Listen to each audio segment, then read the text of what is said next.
Ini adalah lanjutan kisah sejarah terbentuknya kota Jakarta dengan tatanan sosial masyarakatnya sejak zaman Kerajaan Pajajaran, Kerajaan Mataram, Demak hingga datangnya bangsa Portugis dan Belanda yang ingin menguasai Sunda Kelapa atau Jakarta tempo dulu. Baiklah, kita lanjutkan saja kisahnya. Kerajaan Sunda lenyap. Orang Portugis di bawah pimpinan Francisco de Sá yang mendapat tugas membangun loji. Ketika pada tahun 1527 tiba di Sunda Kelapa, pasti terkejut sekali menemui kenyataan bahwa penguasa Sunda Kelapa bukan lagi kerajaan Sunda yang bersahabat, melainkan pasukan Islam yang dengan serta-merta mengusirnya dari pelabuhan Sunda Kelapa. Menurut cerita, konon maka penguasa Sunda Kelapa telah tewas di tangan pasukan Islam itu. Sementara itu, Raja Kerajaan Sunda Prabu Surawisesa dengan sia-sia mengharapkan bantuan Portugis yang tidak pernah tiba. Dengan panik ia melihat jatuhnya Banten, salah satu pelabuhan Kerajaan Sunda, ke tangan pasukan Demak. Ketika pasukan Islam itu menyerbu Sunda Kelapa, dia juga terpaksa harus berjuang sendirian, dan gagal. Kitab kuno Carita Parahyangan, ditulis di sekitar akhir abad ke-16 memberitakan bahwa selama masa pemerintahannya Prabu Surawisesa, tahun 1521 sampai tahun 1535, terus-menerus berperang. Penggantinya, Prabu Ratu Dewata, tahun 1535 sampai tahun 1543, juga harus terus-menerus berperang melawan serbuan pasukan Islam.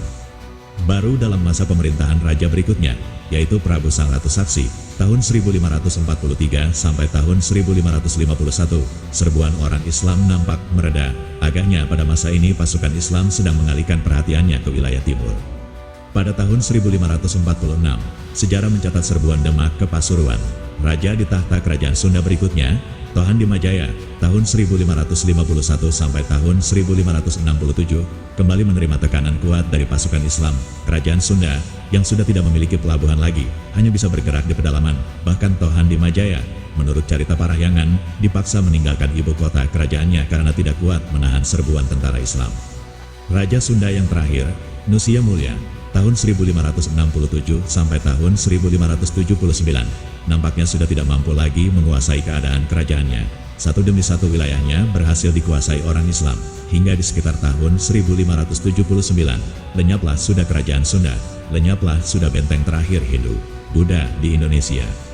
Jayakarta, kota kemenangan munculnya penguasa baru di Sunda Kelapa jelas menyulitkan orang Portugis. Peperangan pun tak terhindarkan, dan pasukan Islam berhasil mengusir orang Portugis.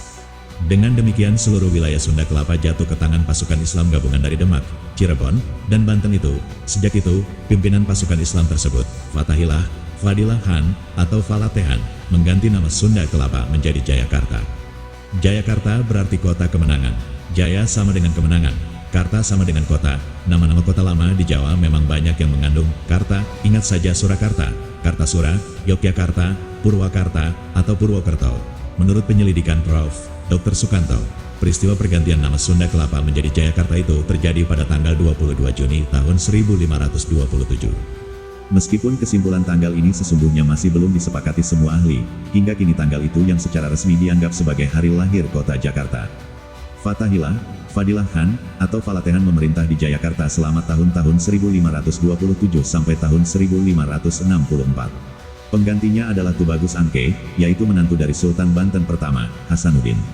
Tubagus Angke berkuasa selama tahun-tahun 1564 sampai tahun 1596, dan digantikan oleh putranya, Pangeran Jayakarta Wijayakramat tahun 1596 sampai tahun 1619. Angka-angka tahun masa pemerintahan ini hanyalah tafsiran belaka. Raja terakhir inilah yang oleh orang-orang asing kemudian dijuluki sebagai Raja Van Jacatra atau Koning Van Jacatra. Wilayah kekuasaan Bupati Jayakarta saat itu diperkirakan sangat luas. Di sebelah barat berbatasan dengan Sungai Cisadane, di sebelah timur berbatasan dengan Sungai Citarum. Di sebelah selatan berbatasan dengan daerah Bogor, bekas pusat kerajaan Sunda Pajajaran.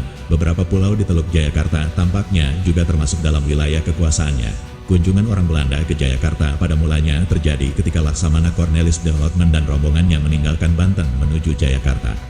Mereka tinggal selama 5 hari di Jayakarta, antara 13 sampai 18 Desember tahun 1596. Selama tinggal di Jayakarta, rombongan Belanda ini berperilaku amat sopan dan tertib, sangat berlawanan dengan ketika mereka mendarat di Banten. Setelah para pengusaha Belanda sepakat mendirikan Verenigde Oost-Indische Compagnie, VOC, pada tanggal 20 Maret tahun 1602, tampaknya telah mulai berkembang pemikiran untuk mendirikan loji VOC di luar Banten. Meski sudah sejak awalnya VOC memang telah mendirikan kantor dagang di Banten, namun di sana mereka sangat terikat oleh aturan-aturan penguasa Banten. Setelah melakukan pengamatan, orang Belanda nampaknya sampai pada kesimpulan bahwa daerah di muara Sungai Ciliwung merupakan tempat yang amat strategis untuk mendirikan sebuah benteng. VOC Curang. Pada awal tahun 1610 datanglah Gubernur Jenderal VOC pertama, Peter Boa, di Banten. Pada November tahun itu juga Peter Boa dengan segera mengirim Kapten Jacques Lahermite untuk berunding dengan Pangeran Jayakarta Wijayakrama. Perundingan itu menghasilkan kesepakatan. Jakarta mengizinkan VOC mendirikan sebuah rumah dari kayu dan batu untuk pangkalan dagangnya.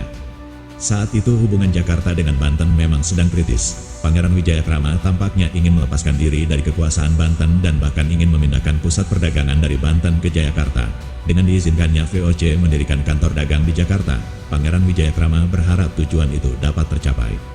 Khawatir akan kemarahan dari pihak Banten, Pangeran Wijayakrama kemudian memperketat pertahanan di sekeliling keratonnya dengan memperkuat tanggul-tanggul tanah serta pagar bambu runcing. Dia bahkan menempatkan sebuah meriam di sana. Kepada VOC, Pangeran Wijayakrama mengizinkan sebidang tanah seluas 50 kali 50 depa di dekat muara di pinggir timur Sungai Ciliwung untuk dijadikan tempat VOC mendirikan kantor dagangnya. Untuk memperoleh izin itu, VOC diharuskan membayar Rp1.200. Di tempat inilah di pinggir kampung Cina, VOC diizinkan membangun pangkalan dagang mereka. Pada 1611, VOC sesudah mendirikan sebuah gedung yang disebutnya Nassauhuis, Rumah Nassau, dan sebuah bangunan lain yang lebih kecil. Bangunan ini kemudian dikenal dengan nama Rumah Kapten Wating, saudara menetap pertama, tapi pembangunannya tidak berjalan mulus. Tanah rawa di pinggir sungai sangat mempersulit pemasangan pondasi yang kokoh, sementara dana, bahan, dan tenaga kerja sangat terbatas. Selain itu muncul pula masalah lain. Izin yang diberikan Pangeran Wijayakrama rupanya ditafsirkan orang Belanda sebagai penjualan. Mereka menganggap telah membeli sebidang tanah tersebut. Karena itu mereka mengira dapat merencanakan dan membangun sebuah rumah menurut keinginan mereka sendiri, yaitu sebuah benteng pertahanan dan bertindak seolah-olah bebas dari pajak. Sedangkan Pangeran Wijayakrama tetap berpendirian bahwa ia hanya mengeluarkan izin sewa. Sesuai dengan tradisi di Jayakarta, penguasaan tanah tergantung kepada penggunaan pembayaran pajak yang berulang kali.